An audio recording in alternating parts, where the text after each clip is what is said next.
Hey there, everybody. Don Evans here from LaunchReport.com, and today I have what I consider to be the best Spinnaker watch to date. This is the Bradner Automatic.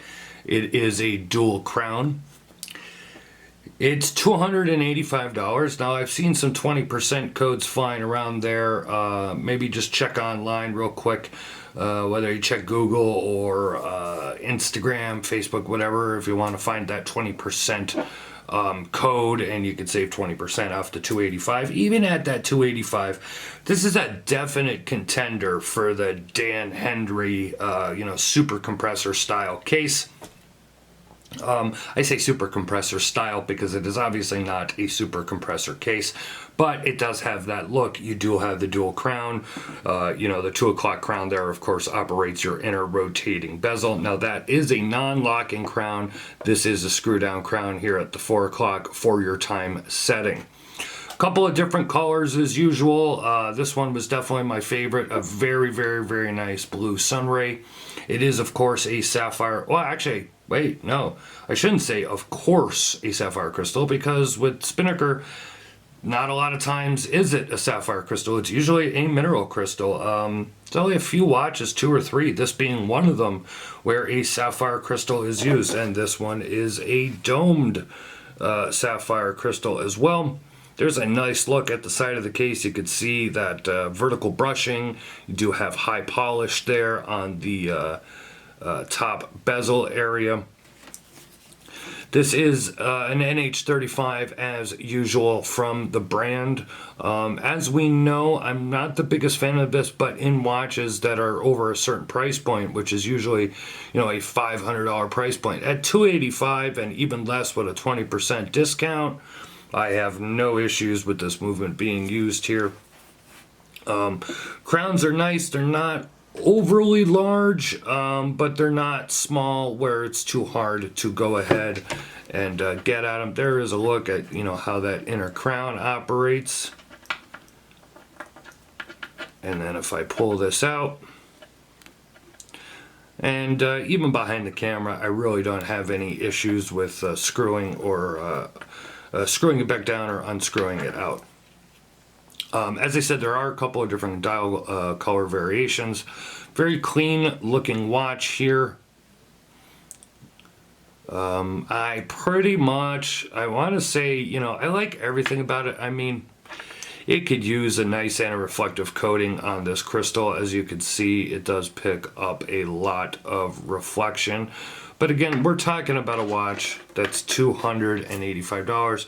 Comes with this, what they call a water-resistant leather strap. I'll be honest with you, I've never tested it to see how water-resistant these leather straps are. Leather straps years ago on dive style watches, I was never a fan of. These days, they're obviously becoming really popular, mostly because guys would get a watch, with a bracelet or a rubber strap or whatever, and they'd hit up a custom strap maker and they'd go ahead and put it on a nice custom leather strap. And that's kind of carried over to production watches, where now they just kind of come with the leather straps because a lot of people like them. A lot of people aren't actually diving with the watches, so for them it's really, doesn't seem to be an issue.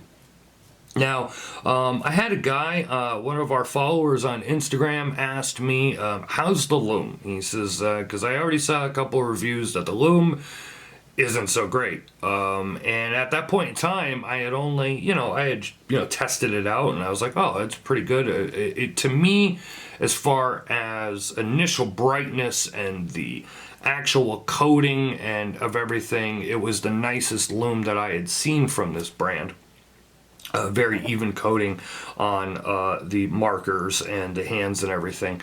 How long does it last? Well, of course I'm going to show you a loom shot here, but that doesn't prove much. How long does it last? Well, I didn't see that it fades immediately or anything, but about an hour or so after, it was not really visible. So let's say it's going to last kind of about an hour.